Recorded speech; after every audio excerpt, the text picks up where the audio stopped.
Hey guys, we're back with Behind the EP, and today we're going to be talking about Good Karma. So I'm here with Claire interviewing and Anna, who produced the song. Hey everybody, welcome back. First question I had, as all these start with, was what inspired the song Good Karma? So this is like the one true love song, not just on the EP, but of like any of my songs that I've written, really. I think there may be a handful of like half-written other love songs. So it's about when you go through some really terrible relationships and have some bad experiences with bad men. And then you finally find someone who's good for you, which is often very hard to do. Find someone who's like truly good for you and stays that way. That's the hard part, because they can be good for a little bit and then it just doesn't end up being that way. But yeah, that's what inspired the song. Anna, what did you think of the song the very first time you heard it? So she came to me with a acoustic song, as she usually does, and I'm trying to remember exactly my first impressions.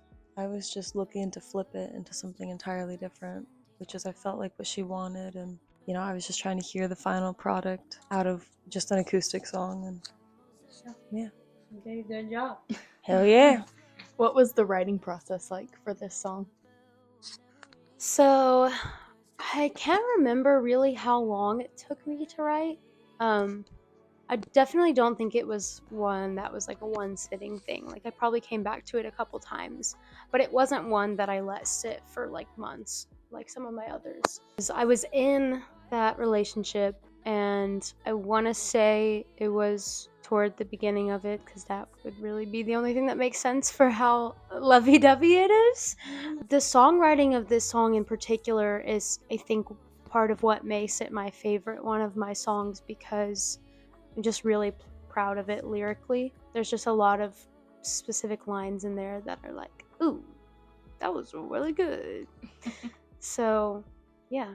I remember when you came up with the whole you're the good karma I need. Oh, that was good. That I changed the song. I Yeah. remember you coming up with that, but like it wasn't a part of the original Yeah, thing. yeah. We had like an instrumental, I think, Yeah. that needed to be filled, and you did that over it. And then like you came to me like the next week and were like, so at the end it's gonna be I'm the good karma you need.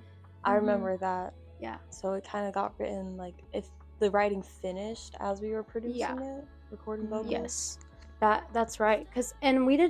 I didn't take it to Anna to start working on it until probably a year after it was finished being written, and because it was one of my favorites, I was already performing it a lot at like all my acoustic gigs and stuff. Yeah, I totally forgot that like arguably the best part of the song is what came after, because I just heard it when I was listening to the instrumental part of the song. It was like, that would be that's the hook.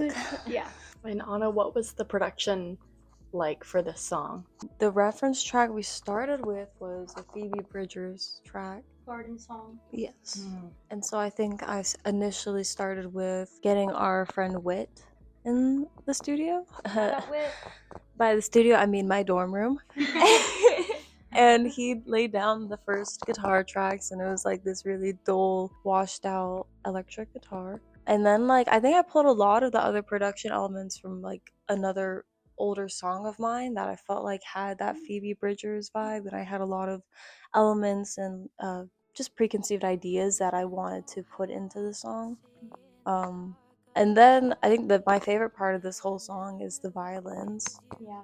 Because you did that? Yeah, I was gonna ask you about that. The story goes that Whit had a violin that he like got to learn how to play, and I played as a kid, and like he like reignited my love for violin when he brought it over one day, and I was like, I gotta put it on this track. And it took me hours. Like I had to relearn violin to put it on the song, and I had to learn vibrato, and that was like something like that's the reason I quit violin, was because I could never do it well. But like it just took hours. Yeah, I remember Sav came up to me and showed me like some of the song, and she was like, I didn't even tell Anna to do this. She just did it. I needed it.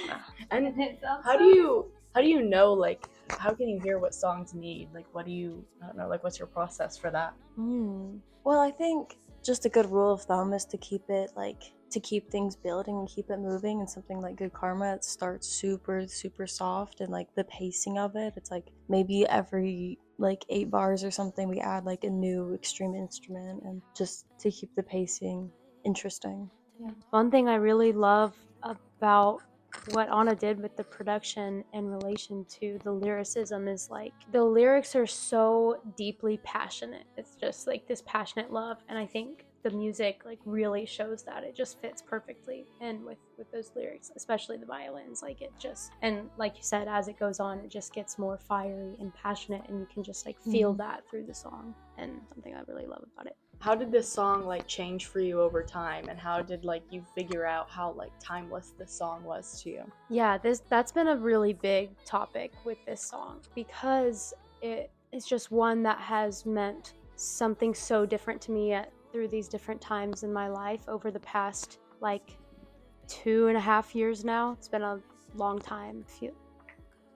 Anyway, a long time in my adult life. And yeah, so it evolved in crazy ways and changed a lot, because when I first wrote it, it was this thing about being madly in love and finding the person that's good for me. And then it started to become something that was like, okay, that's kind of really fucking ironic, because that's exactly not what, it's not good for me. That's not what's happening anymore. Like, it's really not good for me. And then in the end, you know, of the relationship, having this song, it's like it became this really devastating thing to me, like very sad. I mean, through the whole production process, that's what was, it was really sad.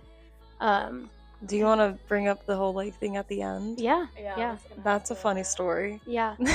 You know, I love putting a good voice memo in a song. And I was like, I've got to do something in this, because I think it just would be really like icing on the cake. And so I like found some old videos and took the audio out of it and like put some together from like different videos and sent it to Anna, and we worked it into the end of the song. And I had to edit it like out the coughs that this boy was doing. He had like the frat flu or something. No way. Frat flu. He's like, and I'm like, oh. Yeah, we had to chop it up a bunch and like, move it around. Yeah, it sounds like one clean video, but no, it wasn't at all. But it sounds great now, and I actually, when Blake and I were mixing it, we moved it around a lot. Did you? And changed it, and it kept really bothering me, because I was like, I don't like how it like is still playing once it's fading out or whatever. I don't know, just a bunch of different moving around aspects. And yeah, so back to what I was saying about the evolution of it, like at one point that was really, really sad, and then it just became this thing that was like, with that voice memo, it was just kind of, it doesn't really have an effect on me anymore. Like I don't think about it deeply about what that sound actually is. Like, to me, it's just part of the song now. But it's interesting, because for other, like for you and people listening, I feel like y'all were like, oh my god, this is really sad. I'm like, it was heartbreaking. I think after, so like we sat on it for months after we finished it, because the whole EP had to get done otherwise. And like I came back to it when it was time to like prepare it for delivery to Blake, and I like listened to it for the first time in months, and that part I was like, oh, what a great song. So and I completely forgot that the thing was in there. Yeah. And I was just like devastated all over again. Yeah. I definitely like felt chills. Yeah. In a bad way. And I hope that's the effect. Yeah. I hope that's the effect that it has on most people, not necessarily in a bad way, but just like a sad way, an I felt emotional sick. way. Yeah. Yeah. Sick to my stomach. Yeah. But then here we are, and it's evolved even more, because now I am in a very happy and healthy relationship. Hopefully it stays that way. It's looking really good right now. I think this is the first time in my life that I've like gone this long into a relationship without having anything feel toxic or negative. And so now Good Karma feels really true to that. And so even though it was written about someone else, like it can evolve to be about someone else. Another one. Thank you. There's a lyric in, I think, a Boy Genius, or it's just a Lucy Dacus song, Night Shift, where she says, oh yeah, it's the last line. And I'll never see you again if I can help it. In 5 years, I hope these songs feel like covers dedicated to new lovers. Which is like Ooh. exactly what this Nice. is. So why is this your favorite song off the EP? Waiting Game. Yes. Stream it now. I think just because it feels, again, it just feels so passionate and emotional. And I love the lyrics more than, I think my favorite line, and this might be my favorite line of any song that I've written, is thought that love was just a lesson, teach me how to bend but never break, till my broken heart made a work of art, a mosaic. And I just like, I don't know, I just think that's so Bars. good. So, and then the production too is just like, it just turned out so That's well. Like, Anna is God, honestly. Like, just perfectly. That's my shit. Like, if you asked me to do a rock song, you would not have gotten a good song. Yeah. No, but you perfectly brought my vision to life in a way that I don't think that anybody else possibly could. Like, love you, Blake, but if I brought this song to Blake, Are you listening, like, Blake? Are you hearing this shit right now? What did you learn anything from this process? Yes. What did you learn? I learned so much from this song, and I learned so much from everything that I ever do, and that's just the learning game, if you will. But Waiting Game Deluxe. the learning. wait, that's Write that down. Write that down. Credits. But I learned like how hard it is to record violins, and I don't know, that just like taught me a lot of patience, and like I wanted something so bad, and I just had to like go through the hard bit of getting it. But like also just like every now and then I'm like, I don't know if I can like make music anymore, like I don't know what I'm good at anymore, and then I make a song like that and I'm just like, yeah, I still know what I'm doing. Oh, Shut the that's fuck up, good. Blake. I love that.